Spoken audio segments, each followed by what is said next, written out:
Thank you for viewing our presentation. My name is Elgin Suggs. My name is Sidney Konda. I'm Morgan Dean. And my name is Garrison Fig.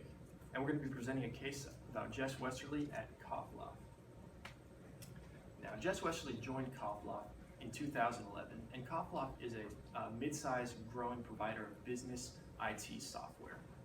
And upon joining the company, Jess quickly developed a new marketing strategy in which the sales force would target and spend more time with larger, more profitable clients instead of the smaller, less profitable ones. However, when she attempted to implement this new marketing plan, it was completely rejected by the sales force. However, after several months of replanning and restructuring, she was able to get approval from the executives in the company to attempt to implement it again.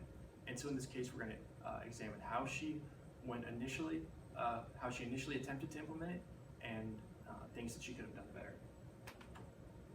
So in her initial decision-making process, Jess relied completely on the rational decision-making paradigm in which she sought to gather information and as much information as possible and use logic to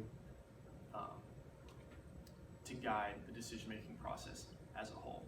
In this, she specifically used scenario planning to develop different combinations of factors in which the company would be most profitable. However, in her scenario planning, she only factored in the quantitative factors and paid much less attention to the qualitative factors, such as the company culture, and this is the reason that her initial marketing plan was rejected.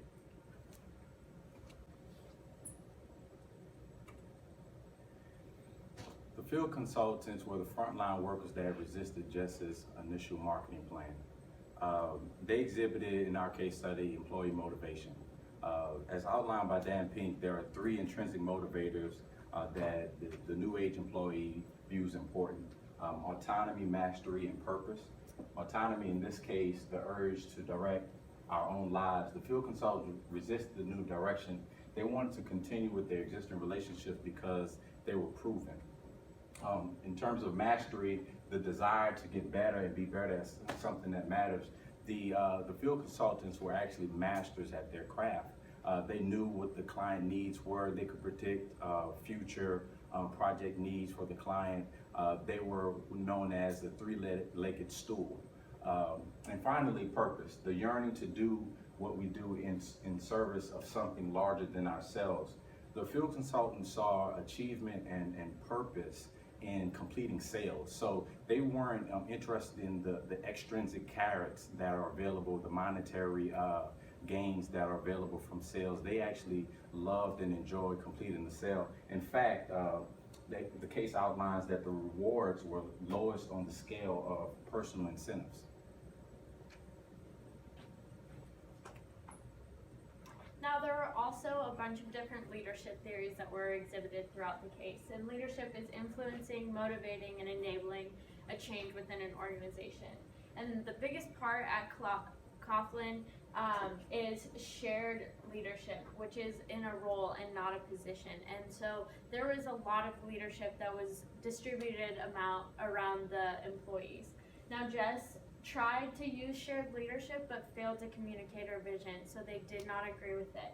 And so they saw it as her making an autocratic decision, which is a decision without the consultation of others. Now we see that there could have been some better support if she had made a democratic decision which involved others in the decision-making process. Therefore, they would be able to give her feedback and tell her where there could be improvements made. Influence is any behavior that attempts to alter someone's attitude or behavior. In our case, Jess used upward appeal. It's relying symbolically or in reality on people with higher authority or expertise to support our position.